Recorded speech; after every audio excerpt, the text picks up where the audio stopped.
తిరిగి BCN news కి స్వాగతం. మాజీ మంత్రి రోజా నగరి ఎమ్మెల్యే గాలి భానుప్రకాష్ పై తీవ్ర స్థాయిలో మండిపడ్డారు. పుత్తూరులో ఆమె మాట్లాడుతూ ఎమ్మెల్యే గాలి భానుప్రకాష్ ను ఆయన కుటుంబ సభ్యులే చీత్కరించుకున్నారంటే ఆయన ఎలాంటి వారో తెలుస్తుందన్నారు. వైసీపీ వాళ్లపై తప్పుడు కేసులు పెడితే ఎవరూ భయపడరన్నారు. రాబోయేది జగన్ ప్రభుత్వమేనని రోజా ధీమా వ్యక్తం చేశారు. వైఎస్ఆర్సీపీ వాళ్ళని ఇరికిస్తున్నారు. ఒక తమిళనాడు వాడైనా ఒక వైఎస్ఆర్సీపీ వాళ్ళైనా ఈ ప్రభుత్వం ఎలా సహకరిస్తుంది? ఒక పెన్షన్ ఇవ్వడానికే సహకరించడం లేదు, ఒక ఇల్లు ఇవ్వాలంటే సహకరించదు. ఏది వైఎస్ఆర్సీపీ వాళ్ళకి ఇవ్వకూడదని చెప్తుంటే మరి ఏ విధంగా ఇది జరుగుతుంది? పైనుంచి ప్రెషర్ చేశారు అంటారు. ఇది ఒక డైలాగ్ అఫీషియల్స్ అందరికీ కూడా. నేను అఫీషియల్స్ కి చెప్తున్నాను అండ్ భానుప్రకాష్ కూడా చెప్తున్నాను, నీకు నోరు రోజు రోజుకి పెరిగిపోతుంది. నిన్నలా మొన్న మీరు మాట్లాడిన దాని మీద ఇప్పుడు నేను కేసు ఇవ్వబోతున్నాను. అలాగే డెఫర్మేషన్ సూట్ కూడా వేయబోతున్నాను. ఇన్ని రోజులు కౌన్సిలర్ కి ఎక్కువ, ఎమ్మెల్యేకి తక్కువ అని వదిలేశాను. కానీ రోజు రోజుకి నీకు బాగా ఎక్కువైపోయి నువ్వు మాట్లాడే విధానానికి ఫుల్ స్టాప్ పెట్టాలని ఈ రోజు మేము ఒక డెసిషన్ తీసుకుంటున్నాం. ఎందుకంటే నిన్ను కన్న తల్లే నిన్ను చీత్కరించుకుంది. నీ తోడబుట్టిన వాళ్ళ, నీ తమ్ముడు గాని నీ సిస్టర్ గాని నిన్ను చీత్కరించారంటే నువ్వు ఎంత పెద్ద నీచ్ కమీనో అందరికీ తెలుసు. నువ్వు నా గురించి మాట్లాడేంత అర్హత నీకుందని అడుగుతున్నా. ఈ రోజు నువ్వు ఎమ్మెల్యే అయిన తర్వాత గంజాకి అడ్డాగా మారిపోయింది పుత్తూరు నగరి. నువ్వు ఎమ్మెల్యే అయిన తర్వాత ఈ రోజు డ్రగ్స్ కి అడ్డాగా మారిపోయింది. నువ్వు ఎమ్మెల్యే అయిన తర్వాత ఈ రోజు అక్రమ మైనింగ్ జరుగుతుంది, అక్రమ ఇసుక. ఇవన్నీ చేస్తూ నువ్వు మా మీద నిందలేస్తున్నావు. రాబోయేది జగన్మోహన్ రెడ్డి గారి ప్రభుత్వం. 5 ఏళ్ల తర్వాత ఈ 5 ఏళ్ల నువ్వు చేసిన అవినీతిని కూర్చోబెట్టి కక్కిస్తానని కూడా ఈ సందర్భంగా తెలియజేసుకుంటున్నాను. మా లీడర్లు బెదిరించో భయపెట్టేస్తో ఎవ్వరు భయపడిపోయేవాళ్ళు లేరు. మీ తాటాకు చెప్పులకి ఎవ్వడు భయపడేవాడు లేడు. జగన్మోహన్ రెడ్డి గారు చెప్పారు కదా, మేం ప్రజల కోసం ఫైట్ చేసేవాళ్ళం, అధికారంలో ఉంటే ప్రజలకు మంచి చేసిన వాళ్ళం. ఈ రోజు గర్వంగా ప్రజల్లోకి మేము వెళ్లగలం. కానీ మీరు వెళ్లే పరిస్థితి లేదు. చాటలతో పరకలతో కొడతారు.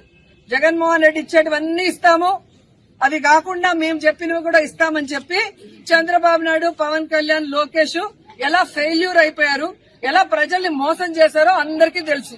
అలాగే ఈ దేశంలోనే ఏ రాష్ట్రంలో చేయనటువంటి విధంగా మొదటి సంవత్సరమే 1,86,000 కోట్ల రూపాయలను అప్పు తీసుకొచ్చి ఒక చెత్త రికార్డు సృష్టించిన ముఖ్యమంత్రి ఎవరైనా ఉన్నారంటే అది చంద్రబాబు నాయుడు. ఈ రోజు లా అండ్ ఆర్డర్ ఏ విధంగా ఫెయిల్యూర్ అయింది రాష్ట్రంలో, ఆడపిల్లల్ని ఎలా మానభంగాలు చేసి చంపేస్తున్నారో అందరూ చూస్తున్నారు. అలాగే తప్పుడు కేసులతో ఎలా వైఎస్ఆర్సీపీ వాళ్ళని మీకు తప్పు అని చెప్పి నిలదీసిన వాళ్ళని మీరు ఎలా తప్పుడు కేసులు పెట్టి లోపల పెడుతున్నారో అన్ని చూస్తున్నారు. అఫీషియల్స్ ని మీరు ఎలా మోసం చేసి ఉద్యోగస్తుల్ని ఈ రోజు వాళ్ళని కూడా ఎలా మోసం చేశారో అందరూ చూస్తున్నారు.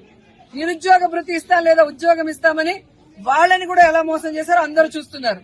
కాబట్టి ఈ రోజు డోర్ టు డోర్ పోయి ఇంటింటికి తెలుగుదేశం అంటే మిమ్మల్ని కొడతారన్న భయంతో ఈ విధంగా తప్పుడు కేసులు పెట్టి లీడర్ని బెదిరిస్తూ డైవర్షన్ పాలిటిక్స్ చేయాలనుకుంటే ఎవరు ఒప్పుకోరు. ఇంకొకసారి నోరు గనక అదుపు తప్పితే అదే భాషలో నేను మాట్లాడాల్సి వస్తుందని భానుప్రకాష్ ని హెచ్చరిస్తూ ఇదే పోలీసులకు చెప్తున్నాను. ఈ రోజు తిరుపతి గాని, రాజంపేట గాని, నగిరిలో గాని ఎవరెవరైతే ఉన్నారో ఎమ్మెల్యేలుగా, ఎంపీలుగా వాళ్ళందరూ కూడా మాట్లాడండి. ఏ విధంగా కలెక్టర్, ఎస్పీ పర్మిషన్లు ఇస్తున్నారు రోడ్ల మీద ఈ విధంగా అక్రమ బియ్యం వెళ్లేదానికి, అక్రమ లిక్కర్ వెళ్లేదానికి, అక్రమ ఇసుక వెళ్లేదానికి కనుక్కోండి.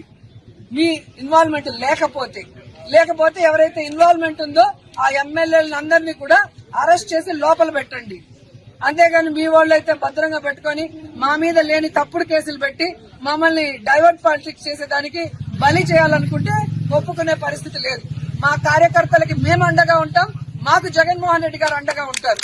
కోర్టుకు వెళ్తాం, కోర్టు మీద నమ్మకం ఉంది. ఖచ్చితంగా కోర్టు ద్వారా మేము తప్పు చేయలేదని ప్రూవ్ చేసుకుని బయటకు వస్తాం. కడప జిల్లా జమ్మలమడుగు మండలం గండికోటలో విద్యార్థిని హత్య కేసులో పోలీసులు దర్యాప్తు కొనసాగుతోంది. ఈ ఘటనకు సంబంధించి పోలీసులు కీలక ఆధారాలు సేకరించారు. విద్యార్థిని హత్యలో ప్రియుడు లోకేష్ పాత్ర లేదని డీఐజీ కోయ ప్రవీణ్ తెలిపారు. అమ్మాయిపై ఎలాంటి లైంగిక దాడి జరగలేదని, విద్యార్థిని హత్య కేసుకు సంబంధించి కొన్ని ఖచ్చితమైన ఆధారాలు లభించాయని తెలిపారు. ఎర్రగొంట్ల మండలానికి చెందిన బాలిక ప్రొద్దుటూరులో ఇంటర్ చదువుతోంది. సోమవారం కళాశాలకు వెళ్లి ఇంటికి తిరిగి రాలేదు. దీంతో తల్లిదండ్రులు పోలీసులకు ఫిర్యాదు చేశారు. గండికోటలో విద్యార్థిని మృతదేహం లభించడంతో పోలీసులు కేసు నమోదు చేసుకుని దర్యాప్తు చేపట్టారు.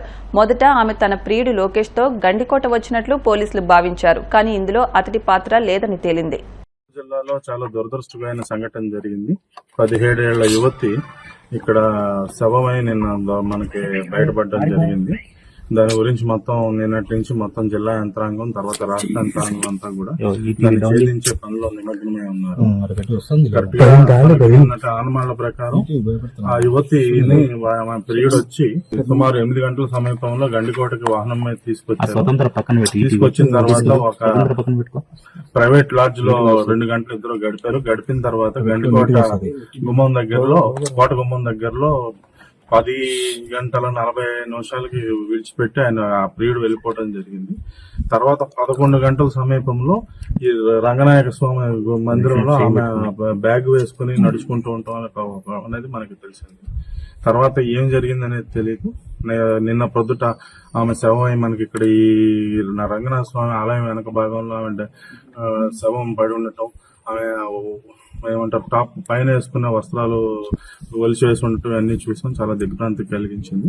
దీని మీద మనం అన్ని కోణాల్లోనూ ప్రస్తుతం అన్ని కోణాల్లోనూ దర్యాప్తు చేస్తున్నాం.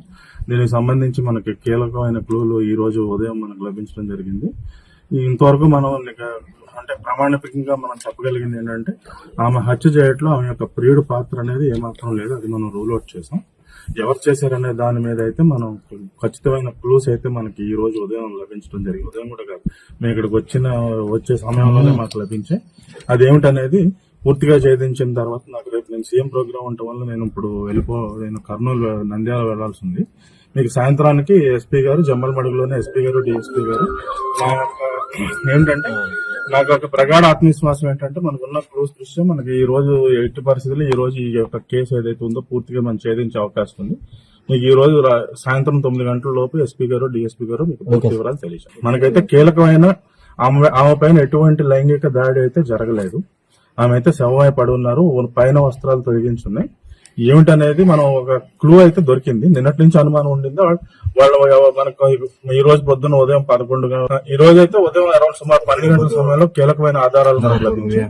సాయంత్రానికి మేము మా ఎస్పీ గారు డిఎస్పీ గారు పూర్తి వివరాలు మీకు ఇచ్చారు. ఆయన వాళ్ళ పెద్దనాన్న కొడుకు అయితే రావడం జరిగింది. వచ్చి వెంటనే 20 నిమిషాల్లో వెళ్ళిపోయాడు. సో మనకు ప్రస్తుతానికి ఏమిటనేది పూర్తి తెలీదు. మనకైతే కొన్ని సర్టన్ క్లూస్ అయితే దొరికాయి. అది మీకు సాయంత్రం 9 లోపు మీకు ఎస్పీ గారు ఖచ్చితంగా మీకు చేస్తారు. కలియుగ దైవం తిరుమల శ్రీ వెంకటేశ్వర స్వామివారిని ప్రముఖ సినీ నిర్మాత డివివి దానియా దర్శించుకున్నారు. వీఐపీ విరామ సమయంలో స్వామివారి సేవలో పాల్గొని మొక్కులు చెల్లించుకున్నారు.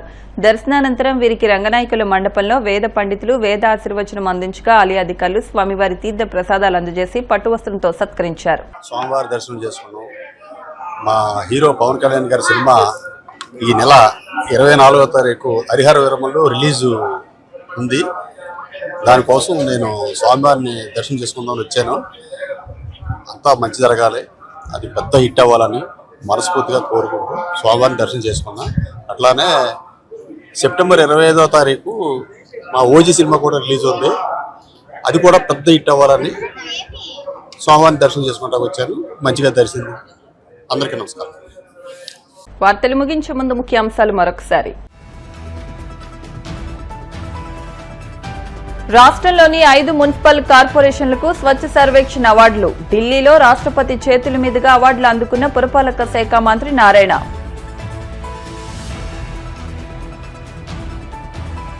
విశాఖలో ఏపీ టిట్కో చైర్మన్ అజయ్ కుమార్ పర్యటన. రాష్ట్రంలో అర్హులైన ప్రతి ఒక్కరికి టిట్కో గృహాలను అందజేస్తామని స్పష్టీకరణ.